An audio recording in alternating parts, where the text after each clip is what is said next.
much, Olivia. And thank you, Dr. Hamlet, for joining us today. We're really grateful that you're here to speak with our nonprofit members for a second time. The last time you were here was in April, and we can certainly say a lot has changed since then. And so I wanted to begin by asking you, since students are set to begin school again at the end of this month, I wanted to see if you could spend a few minutes reviewing the plans that the district has for students, as well as any concerns that you've heard from parents so far as to how they can best support their children. Thank you. Number one, thank you, Fred Brown and Forbes Fund for having me on today. Love coming and talking to the community, but also updating you about what's going on with our students' education. So thank you for having me again. Currently right now, we actually convened with the understanding that we couldn't do this alone. We're in unprecedented, uncharted waters right now when it comes to dealing with a pandemic, let alone a pandemic in the United States. So we want to make sure that we heard the voices of individuals from the community, our students, our parents, our faculty and staff as well. And that being said, we actually convened what we call the All-In Reopening of Schools initiative. That initiative yielded 5 committees and 14 subsequent committees that came up with over 400 recommendations for support during this COVID time and beyond. We actually, the administrative staff went through, looked at the 400 recommendations, and came up with the ones kind of like a tiered hierarchy, as you would say. Number one, we want to make sure that we actually pulled out those recommendations that needed to happen right away. Right away, meaning what are those recommendations that we can put in place right now that's going to help us reopen schools? We put it in another category of 90 days out that we implement over a 90-day period. And then the additional were in the aspirational section as well. We're also doing a crosswalk with those recommendations to crosswalk that with our current strategic plan and our future strategic plan as well, Imagine PPS. And so initially, we came up with 3 options, okay? We had an option for a hybrid model, bringing kids back based on the CDC guidelines of 6 feet apart, sanitation and cleaning, and what that would look like in our schools. Also, number one, making sure we transport kids in a safe way on our buses as well. So that was the first recommendation to our board, a hybrid model, bringing kids back in 2 cohorts in smaller class sizes over a 2 or 3 period day for our students coming into school to be educated in front of a teacher. Our next was an online option.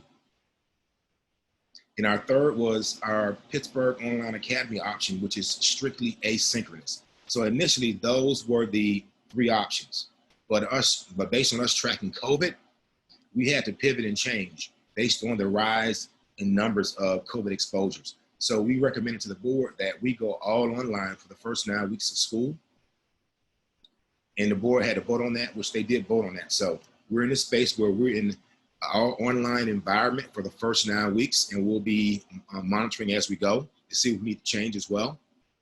All of our students who need a device will have a device. Our quest to become a one-to-one school district continues as computers roll in. And obviously we know right now that majority of the school districts in the nation are trying to order laptop computers and internet access for our students. So we will be soon a one-to-one district. And I'm gonna say this again.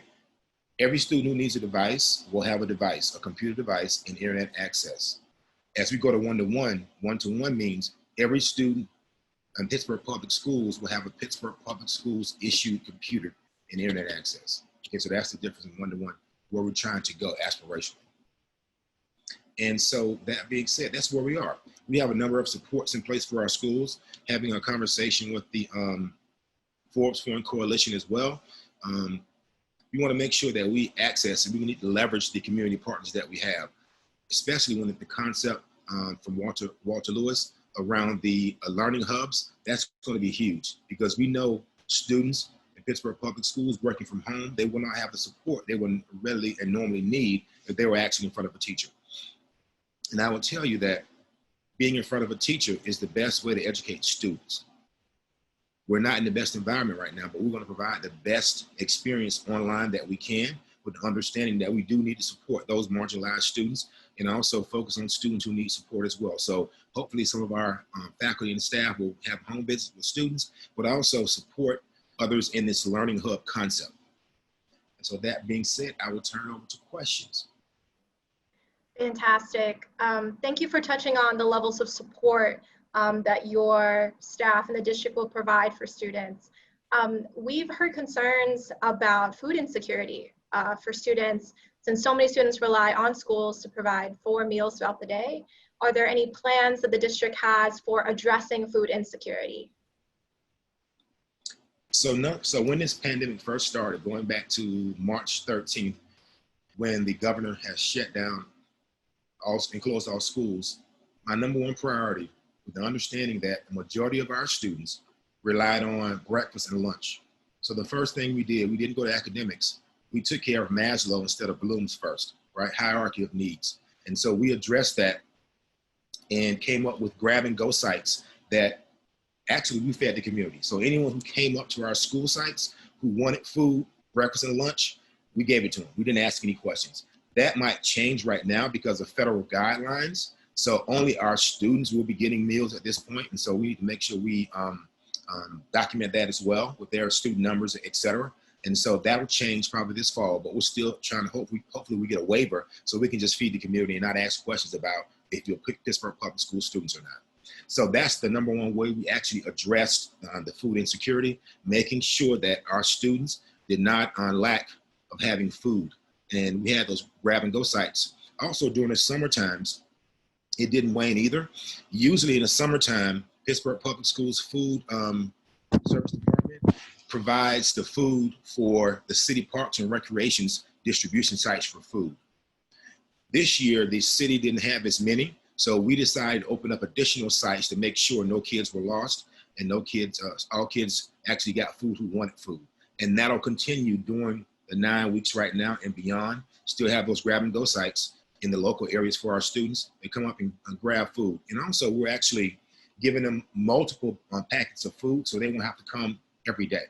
So we might give them 2 or 3 days of actual meals so they won't come every day, which is better now because students actually will be in class online. And so making sure we have time for those students to come up, walk to the grab-and-go sites, grab their food, come back, rest, relax for a second, and have lunch, and then get back online. So we consider all those items and put caveats in place for that. Definitely appreciate that the grab-and-go sites will be continuing throughout these 9 weeks. I wanted to ask as well, if there will be assistance that will be provided to students who may need additional support in online learning. Yes, right now the academic team and the school performance team are coming up with options along with conversing with our principals and our teachers, coming up with interventions at this point. That should be actually done by the end of this particular week, and we'll have a better idea of the supports we can provide for our students with the understanding that we know these kids, especially our marginalized students, kids that parents have to go to work, they won't have the support at home. So that is in mind, and we are working on a specific plan to address those needs as best we can. And how will folks be able to learn about the results of this plan at the end of the week? We'll be sending out parent communication, but also providing this on our website as well, and on social media also with links to the actual document. So you can see the FAQ, frequently asked questions about the interventions, but also making sure everybody understands how to access that and call us if they need this access for their child. Fantastic, thank you. And I do see several questions in the chat. Please continue to submit the questions that you all have. We will compile them and send them to Dr. Hamlet's office for response, just as we did last time, and provide those responses afterwards. I do want to move on to talking about community conversations that have been happening around PPS and the welfare of our students. So there have been several conversations and observations regarding your tenure as superintendent, some of them critical of stagnant outcomes for students, and especially thinking about racial equity in our public school system. Can you spend a few minutes letting us know how you've responded to those criticisms, how you came to those responses, and what you may have done differently? To that, you know, and definitely answer the question, but I would say right now, in this current context where we are, we're currently focused on getting our schools open and taking care of our children, our faculty and staff, and our community as well. That's the number one outcome.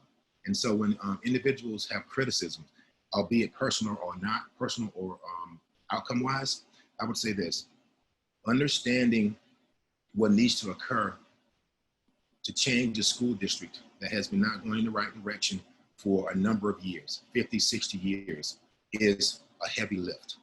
But we're taking on the challenge. So when I came in, as an example, I heard the same criticisms of the past superintendents and administration coming in. Stagnant outcomes, doing nothing for children. Not doing enough for children, I should say. And I partnered with the Council of Great City Schools, which were a member district, to bring their strategic outcome teams to do an audit in 5 big areas. After that audit, we came up with 137 recommendations for change. If we truly wanted to change the trajectory and supports for Pittsburgh Public Schools, we adopted these outcomes as a result. It's the most comprehensive audit review that the Council of Great City Schools has done. And as a result, we're in this space where we kind of building the plane as we're flying it. There's a lot of systemic foundational elements that need to happen and change in Pittsburgh Public Schools, starting with the culture, and then looking at the systems, and also how that leads to improved outcomes and instruction for our students. And I would say, I'll be the first one to tell you this. Our current outcomes, we're making progress in every area. When it comes to academics, when it comes to graduation rate, when it comes to reduction in suspensions, when it comes to reduction in arrests and citations, all those numbers are going in the right direction. But is it fast enough for me? Absolutely not. I would want to go at hyper speed. But understanding that we need to fix systemic issues that exist in Pittsburgh Public Schools and also in our community is a heavy lift. Pittsburgh Public Schools cannot do this alone. So I will ask the criticizers to ask themselves, what are you doing to support the current administration, which is in place right now, in this current context, to make sure that we're providing the support we need for our children, our students, and our community at this point? Absolutely. And thinking about support and the ways that the nonprofit sector supports and has supported the public school system, we have a question about how can teachers be supported to provide high quality education in an online environment? And then how would that quality and consistency be evaluated and monitored across and within schools? I would say, you know, this is our first attempt at all online. And so we're actually working on how those evaluations and supports will look right now. But I can tell you, we actually bringing our students back 3 days later, so we can have 3 additional days for professional development for our teachers, faculty, and staff, understanding that we want them to have the skills they need to succeed in an online environment, and understanding that it's unfortunate, but some of our teachers don't know how to access email. And so they're not computer savvy, understanding that we have different ranges of skill sets from our faculty and staff. We had to have a robust plan. We actually started professional development last Thursday, and it continues through this Friday, making sure our teachers, faculty, and staff get ready for the supports they need in this online environment for our students. And so we have a huge, robust professional development platform that we provided for our teachers, faculty, and staff. Thank you, Dr. Hamlet. And so we have a lot of out-of-school time providers who are on this call and who are very much a part of our nonprofit network. I want to ask, what is your vision moving forward for PPS, and how can our nonprofit sector be a part of supporting that vision to help achieve more positive outcomes for students? I'm actually on a call with the Forest Fund Coalition, led by your fearless leader, Mr. Fred Brown, and community partners are a part of that conversation. And right now we're having ongoing conversations of how that will look. And I will tell you, our out-of-school time department is reaching out to the partners as well. Hopefully they'll be having a meeting this week to discuss how those supports might look. We've gotten questions on how the out of school time providers can provide support during the day for tutoring of students, but also after school as well, possibly getting access to some of our systems like Schoology, which is our learning management system, and also Microsoft Teams, which is our instructional platform that we'll be using to educate our kids, getting access to that to make sure they have the content and knowledge they need to support children in Pittsburgh Public Schools based on what they're currently learning in our schools in the online environment. We also have a question regarding out of school time providers working with students during the day and how out of school time providers can be compensated additionally for that time at work. So I would say that that's a good question. That's something that we have to look into and discuss, but also understanding that the state requires our students to be in instructional space for 990 hours for the particular year. So that being said, that is how we proceed with creating our instructional frameworks and our master boards, our scheduling for our students and our teachers, and making sure that that time is met, but also making sure we provide times and spaces, and there's communication between our out-of-school time providers and our principals and our teachers to make sure that if they need to pull a student out for support, resources, conversations, that can happen. Next, I'll move to talking more about student outcomes. Given the historic and current disparities between test results and outcomes for students, particularly between race, are there courses of action that the district and your office plan to take in order to close the gap in those disparities, particularly during an online learning environment? Well, right now, actually, it's an online environment and space. We're doing everything we physically can and mentally can to actually support our students.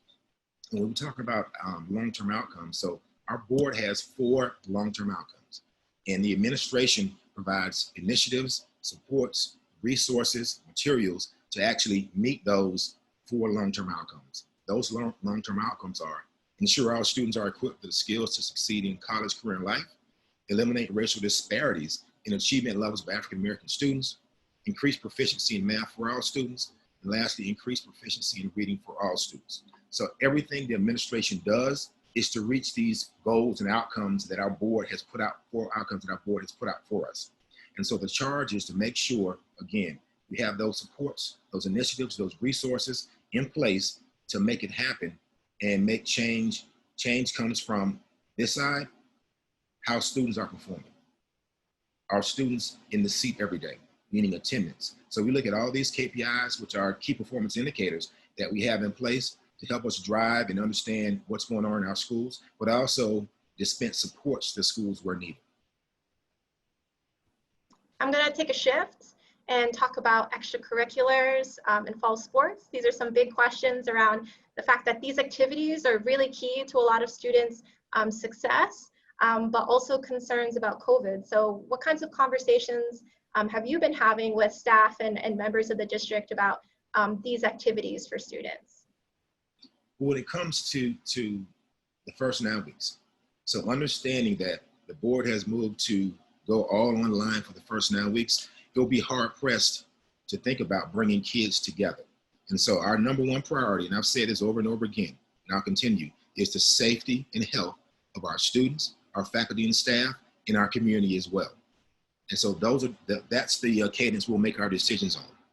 And so we recommended to the board that we not cancel, but postpone the fall sports season due to the increase in COVID exposure. And so the board is due to vote on that on Wednesday, and we'll see what happens, but we're providing them information on both sides.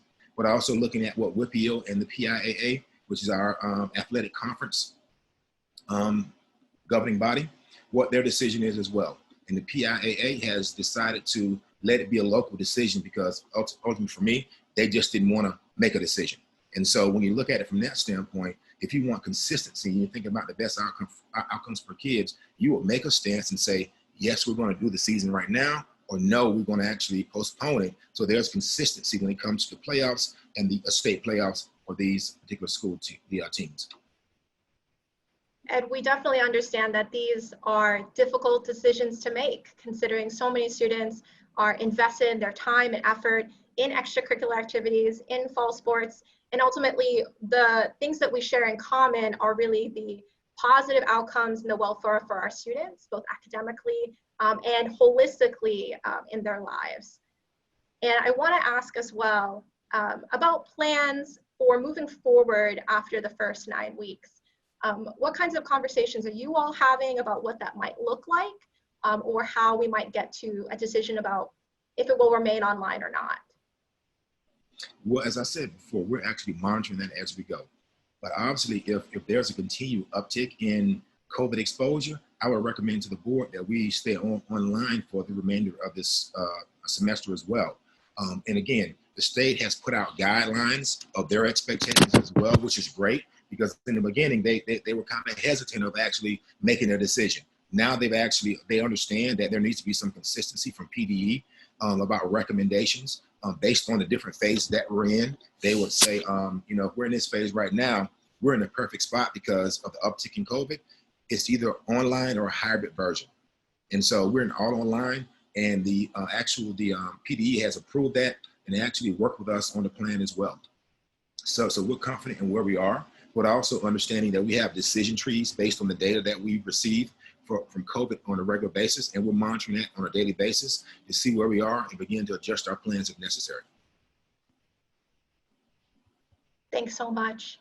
I want to return to talking about marginalized students, as you've mentioned so far today. And we've received some comments in the chat about students who may be homeless and students who may have IEPs. And so regarding those groups of students, what kinds of supports are there going to be to help support them during this time? So we're actually working on a plan right now to slowly phase in our most needy students, meaning our students at Pioneer. Those are the students who are the most medically fragile. They have tracheas in their throats. They have real physical debilitating symptoms, and slowly moving them back in, but understanding those are medically fragile students as well. And their health and safety is the utmost important. But how do we support parents in that space? And again, our PSC, or Special Education Department, is actually working to come up with a plan to bring those students back.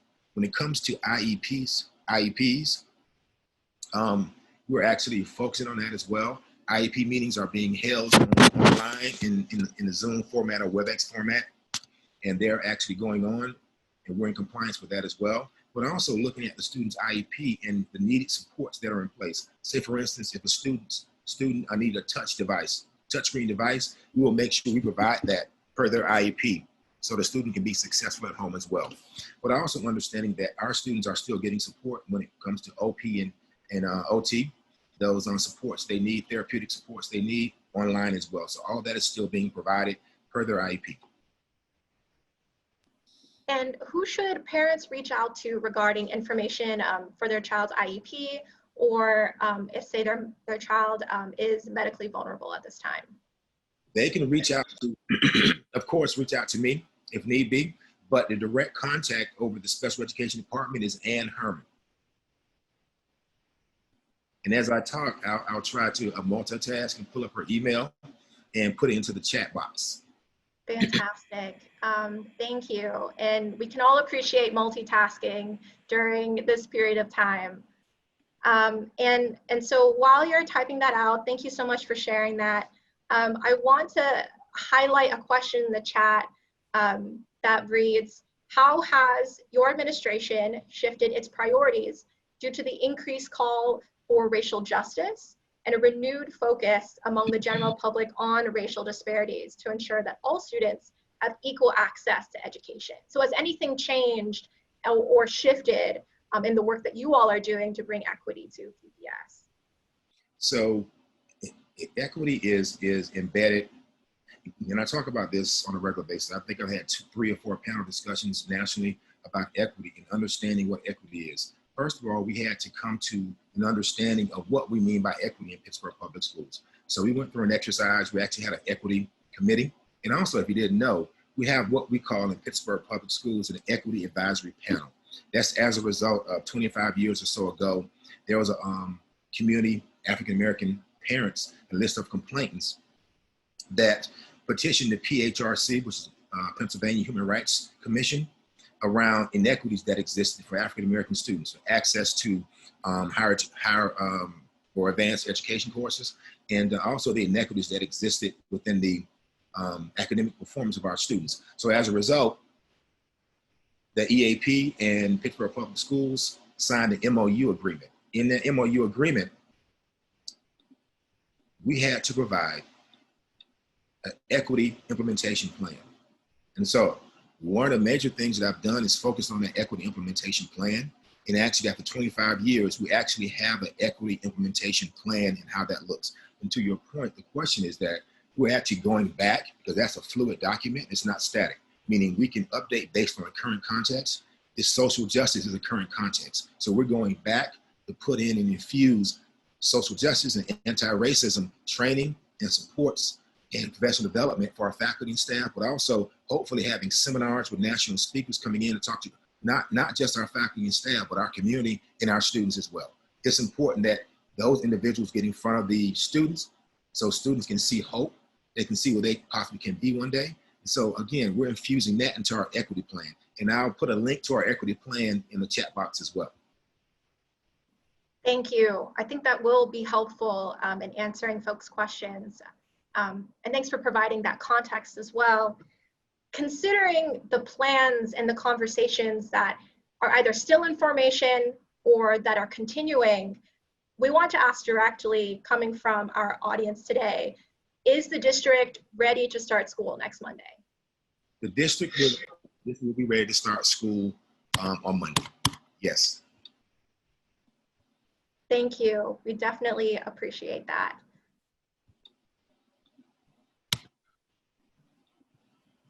And I definitely also want to highlight students who are learning English as a second language and how we can support them. So is the district partnering with community organizations who do have roots in those communities who can help?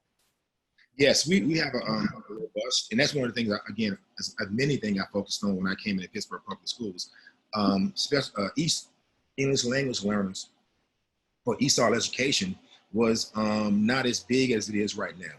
And if you didn't know, we're actually having, on any given year, about 100 to 150 immigrant students that are moving into Pittsburgh based on the Catholic charities in the area.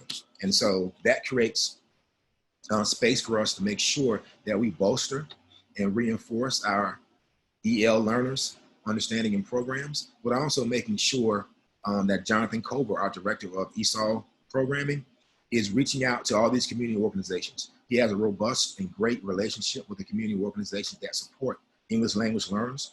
And he is in constant contact with them on a regular basis, especially when it comes to interpreting services and things of that nature. So we have a robust department, and especially, again, as in light of the more students in the ESOL programming coming every school year, we want to make sure we highlight that and pull out as we look at all our subgroup performance for our students. We definitely appreciate the focus that is put on those students and their success as well. We do have questions about feeder patterns within the district. So how do you see online learning potentially changing those patterns or not? I haven't really thought about that, as a organization executive cabinet. Our main thought was right now getting this online platform up and running. That's something, if we stay in this online environment for a longer time, we can begin to look at from a systemic standpoint of how that can impact us positively or negatively. And so that's something that we can explore. But right now, that's not on the front burner for us.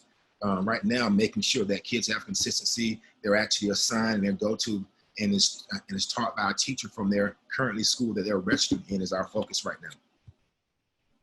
Absolutely. And I think that's the focus for so many of our out of school time providers and organizations who provide during school hours supports as well to students and their families. And then I want to ask as well, thinking about student safety and the engagement of students in online learning, what is the approach by the district, and how can nonprofits support that approach in keeping kids safe and engaged in their learning these 9 weeks? Hannah, I'm sorry, can you repeat that question? My apologies. Yes, absolutely. So I wanted to ask about safety and engagement in student learning. So what is the approach by your office in the district, and how can nonprofits support that approach in keeping students safe and engaged through online learning? I said, number one, from the understanding that we work together as a school district, and I want to be highly inclusive of all our organizations, especially our out-of-school time partners and community organizations, to make sure we work together to support our students. And so we want to make sure that you understand what our expectations are when it comes to our teaching staff, but also what those expectations are for the online learning environment for our students in their homes as well. We're actually developing a document of expectations that we can distribute once we complete. That'll be complete by the end of the week, to make sure that we push this out to our community providers, to make sure they understand exactly what the expectations are, again, for the online environment, for the safe online learning of our students, but also the expectation that we have our faculty and staff in this online environment as well, with the understanding that we're doing this from people's homes. And if you didn't know, we actually gave our teachers the option, based on childcare issues and other issues, to actually work from home or in the schools in the online environment for the next 5 weeks or so. So they won't be transitioning. Well, I would say this: half of our teachers are going to work from the school based on their own decision, and some half are going to work from home based on their decision in their current context. They will be transitioning. Everyone will be transitioning back to the building within 5 weeks or so. Again, with us monitoring COVID and those spikes in COVID, if that happens, or if there's a decrease or a lull in COVID exposure, we'll make those decisions as we go. Understood. And I appreciate that you mentioned the home, because for a lot of folks in our community, people are struggling and have various different challenges that they're dealing with at this time.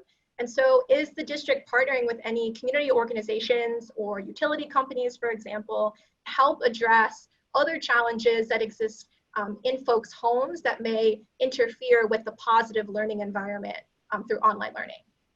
Right now, I would say we're not partnering per se with any utility companies. When it comes to that, the only thing that we're partnering in that space right now is the internet access. We have a internet access. And again, that's not a utility, but that's a need right now for our students. And so we're focused on that with a partnership with Comcast to make sure that all of our families that need internet access have internet access. Comcast will actually come out and support and actually put in a hardwired internet in those homes for free.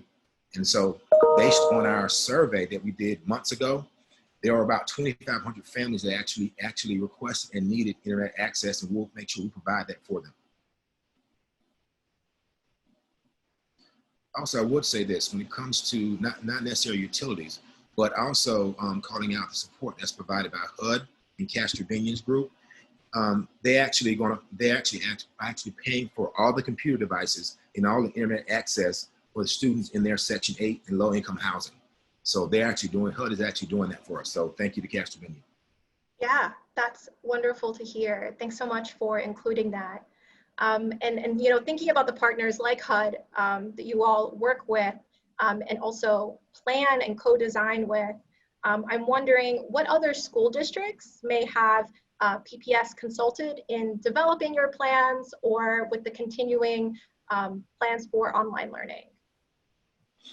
So when it comes to finding out best practices, Council of Great City Schools is an organization that was made about 65 years ago for advocacy, support, legislative support, and also district support, administrative support for the largest 75 urban school districts in the nation. If you know it or not, the urban school district is not the norm in our nation. It's not the majority, it's the minority. But this organization was created to support the 75 largest urban school districts in the nation. And that support being said, there's a weekly call we currently have. Usually we have a monthly call during the regular school year, but this has been a weekly call, conversing and having conversations and sharing out best practices and supports that are going on in these large urban districts around the nation. So we have that. So those 75 superintendents are on that call having a conversation led by the executive director of Council of Great City Schools. Also the same here, Allegheny County Intermediate Union, IU3.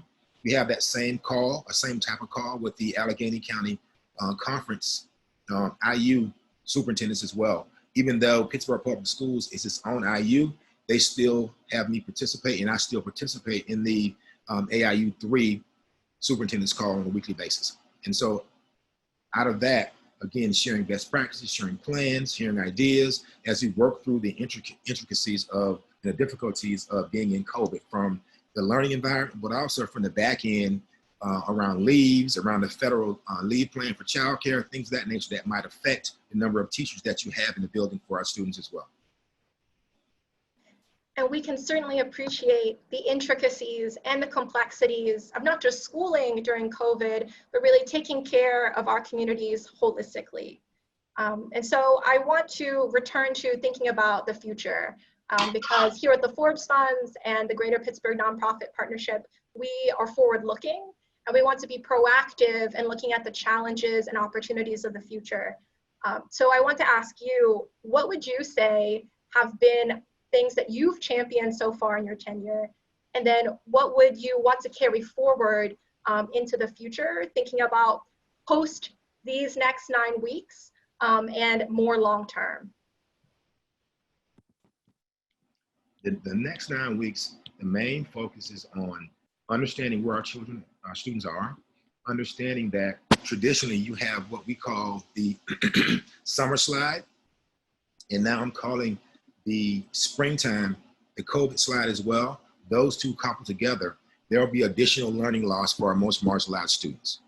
Making sure that we hone in, understand where they are, providing those students some formative assessment so we can get a baseline understanding, and then begin to adjust our instructional practices as a result of the data that we get from those formative assessments, to make sure that we can further support, move support, make sure support is available for those students that are in the most need.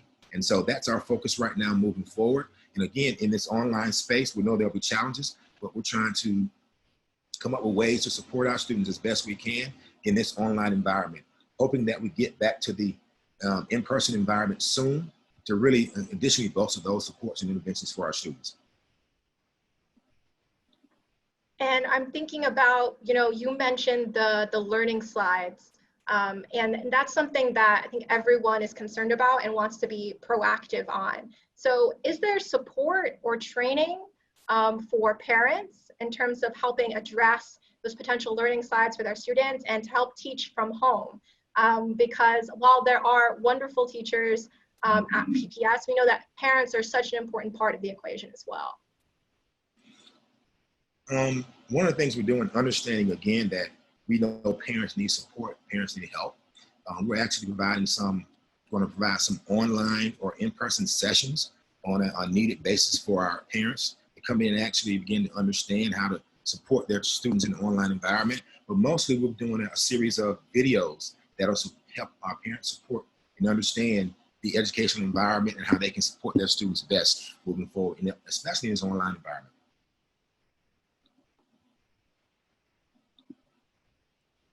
Thank you for that, Dr. Hamlet. And so I want to help round out the conversation and definitely appreciate your willingness and your time and effort today to help clarify some of these questions for our community, as well as help provide what you think is your vision for PPS. And so I want to round out the conversation by asking, how do you see community supports, such as the programs that our nonprofit organizations provide, being integral in PPS and the work that we're doing to help support students moving forward?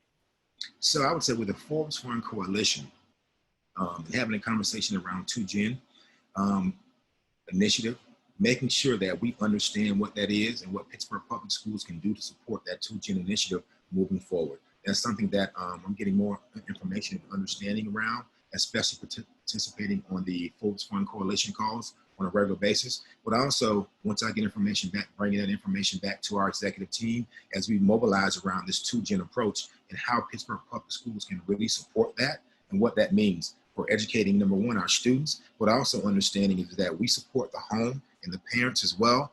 We'll have better outcomes for our students. And so how does supporting education of our parents in the most marginalized communities, how does that look? How can we support as Pittsburgh Public Schools? Understanding again, If we support them, there'll be better outcomes for our students. And so we understand that connection that's there and it needs to happen. And again, reaching out to our parents and our community partners, I don't have all the answers. I'll be the first one to tell you that. That's why I'm highly inclusive on a regular basis. I want to have these calls, but also I want to have your ideas. And as we have ideas of change, that's how we can begin to implement change based on fresh new ideas. But also looking at change from a standpoint of looking at something that we did in the past with a different lens and a different outcome of how that looks for our students and our community on a regular basis. Well, thank you so much, Dr. Hamlet, for your time today. And surely the out-of-school time providers and the other providers on this call will continue to be in contact and in support of students at PPS. So thank you so much. And thank you to everyone who was on this call and input their thoughts, perspectives, ideas, and thoughts as how to move forward. So I would say again, thank you to Fred Brown and Forbes for having me. Let's say this, I want this to be a regular conversation. I would love to come back probably about 2 or 3 weeks into school. I can come back and do an update on how this online learning is going so the group can understand the challenges and the successes that we're currently having in the online environment. If that's something that you guys suggest or want, I'm welcome to do that. Absolutely. I see Fred nodding, and of course we would welcome you back. We definitely welcome as well continued interaction between our sectors and our folks to continue supporting students. So thank you so much. Thank you, folks. Have a good one. Stay healthy and safe.